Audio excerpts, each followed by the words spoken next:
আচ্ছা, কথা বলি। জি ভাইয়া, দেখলাম কিছুক্ষণ আগে আপনি ওই ডাস্টবিনে ময়লা ফেললেন, ডাস্টবিনে জুতা দিয়ে মারলেন আর কি, এমনটাই দেখতে পেলাম। কি কারণে? কারণটা সবারই জানা।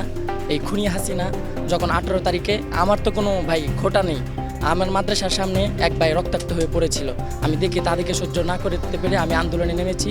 আন্দোলনে নামার পর 19শে জুলাই আমার সাথে আমার এক বন্ধুকে গুলি করে হত্যা করেছে এবং আমার পায়েও গুলি লেগেছে।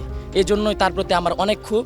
তার প্রতি আমার যখন থেকে সে আলেমুল আমাদেরকে অত্যাচার করতো, এই 2013 সাল থেকে তার প্রতি আমার অনেক ক্ষোভ। আমি এই রক্তকে খুনি হাসিনাকে দেখতেই পারি না।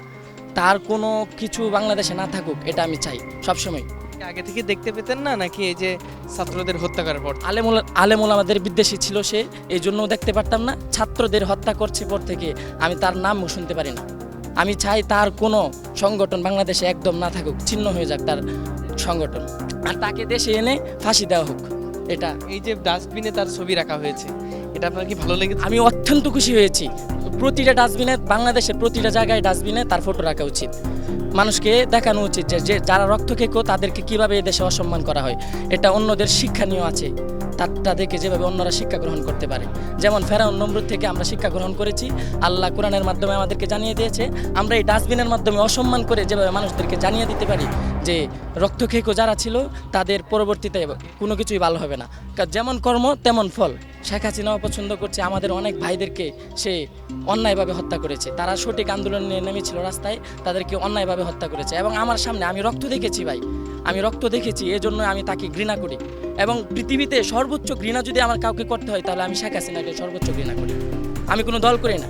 ফিরে আসলে কি হবে ভাই, এইসব চিন্তা করি না। সে খারাপ করছে সেটা বলতেই হবে আমার, এটাই, আর কিছু না। প্রতিবাদ শুরু মানে সে যে খারাপ কাজগুলো করছে, মানে আমি তো কিছু করতে পারি। সে দেশে নাই, সে যদি দেশে থাকতো তাহলে সরাসরি জুতার বাড়ি দিতাম আমি, অবশ্যই দিতাম জুতার বাড়ি, অবশ্যই আমি চেষ্টা করতাম আমার সর্বোচ্চ দিয়ে। দেখতে পাচ্ছি বৈষম্যবিরোধী ছাত্র আন্দোলনে যেই স্টলটি, সেখানে আপনারা আছেন, কি কিনছেন বা কি দেখছেন? আমি এই অভ্যুত্থানের কয়েকটি বই আমি নিজের সংগ্রহতে রাখবো, এই জন্য আমি এসেছি। হাসিনাকে নিয়ে কিছু বলার? ওনাকে নিয়ে আমার কোনো কিছু বলার নাই। ওনাকে নিয়ে জাস্ট আমার একটা লাইন, ওনাকে দেশে এনে ওনার বিচারের ব্যবস্থা করা হোক, ওনাকে ফাঁসি দেওয়া হোক। এবং ওনার দল যেটা আছে আওয়ামী লীগ, তা একবারেই বহিষ্কার করে দেওয়া হোক বাংলাদেশ থেকে। ছাত্রলীগ যেভাবে নিষিদ্ধ করে দেওয়া হয়েছে, আওয়ামী লীগও নিষিদ্ধ করে দেওয়া হোক।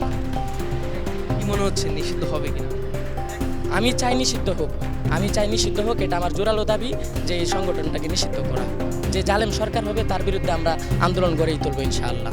অনেক প্রশান্তি পেয়েছি আমি তো। আরও মানে সারাদিন যদি জুতা দিয়ে বাড়ি দেই তাহলেও মানে আমার সম্পূর্ণ প্রফুল্লতা অনুভব আমি করতে পারবো না।